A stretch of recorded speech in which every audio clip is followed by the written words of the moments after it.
Welcome to Really Old Movies. I'm your host, Harrison Scullin, and today I'll be discussing Yankee Doodle Dandy from 1942, directed by Michael Curtiz and starring James Cagney. Some essential movie details from the film's IMDb page.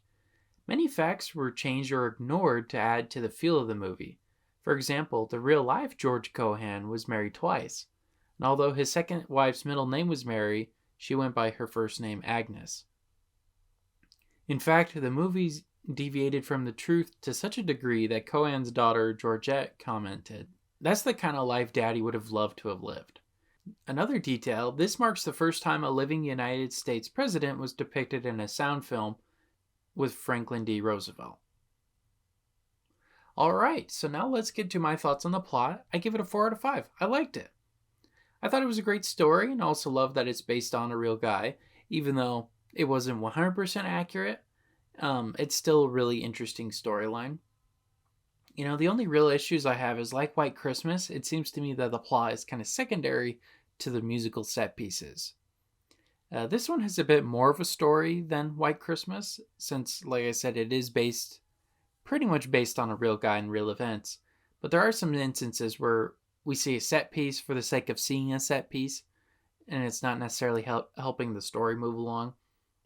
But that's kind of a minor nitpick. Other than that, it's a good plot. I really like it. I love seeing the progression of George from being kind of a snooty kid to then becoming, a world-renowned singer. So yeah, I really like that. For acting, I give it a 5 out of 5. I thought it was excellent. I think James Cagney was great in this movie. This is the only one I've seen him in, but he was really good here. And also, I really liked Walter Houston. He could be kind of melodramatic, like in Abraham Lincoln that I saw earlier this month, but he was really good here. Yeah, all around it was a great cast. You could tell that they cared about what they were talking about, and they were really, really good dancing, singing, all of that. It was really, really excellent.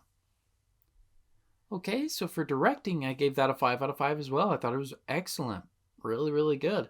Michael Curtiz, he directed this film. He's excellent at setting up scenes and directing crazy choreography, such as in this film and in White Christmas that I mentioned earlier. He knew how to pick talented people and how to give great direction. I imagine it was tough working on this set because of how expertly executed everything is. From what you learn about him, he was very no nonsense, like, we got to do this right, and he was a workaholic, so it makes sense why everything looks so good in this movie. And speaking of that, for cinematography and special effects, I also gave that a 5 out of 5. I think it's some of Curtiz's best. The costumes and set pieces are amazing. The camera work was really good too, and the film editing, that was really done well. I love the montage sequences that are throughout this movie. Yeah, all around, it was a beautifully, wonderfully put together film. I'm curious as to why it was in black and white. I know in the 40s, World War II and whatnot, color film was expensive, but I think this would be a really cool color movie. I think this movie would look really good in color. So yeah, but other than that, it's great cinematography. Okay, now for music, I also gave that a 5 out of 5. I liked it a lot. It was really well done. Now, James Cagney, he doesn't really sing. It's more of that kind of talking type of singing. But I think it works great for this movie. And then he has great backup singers. Everyone around him is singing really good too. And, if you know me, I'm a sucker for patriotic music, so I loved pretty much every song in this movie. I'm unabashedly patriotic. I love it so much. So yeah, it was really, really good. Okay, so tallying that all up, that brings my final Letterboxd score to 4.8 out of 5, which I'll be rounding to a 5 out of 5. So would I recommend this movie? Yes, I would. If you like White Christmas, Holiday Inn, and you're also very patriotic, this is the film for you.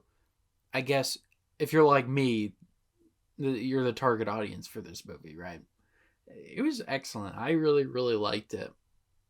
And yeah, like I said, I know the plot isn't 100% what happened with the real George Cohen.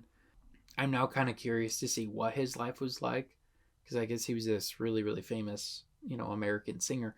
Knew nothing about him. So I'm actually curious to see what he was like. So thanks to this movie. All right, well, those are my thoughts on Yankee Doodle Dandy from 1942. Thank you so much for listening to today's episode. Make sure to follow me on Instagram and Facebook at Really Old Movies, where I discuss details about the week's particular film. New podcast episodes are released Saturdays at 8 p.m. Pacific Standard Time on Apple Podcasts, Spotify, and YouTube. All right, thank you so much. This has been Really Old Movies. I'm your host, Harrison Scullin. Take care.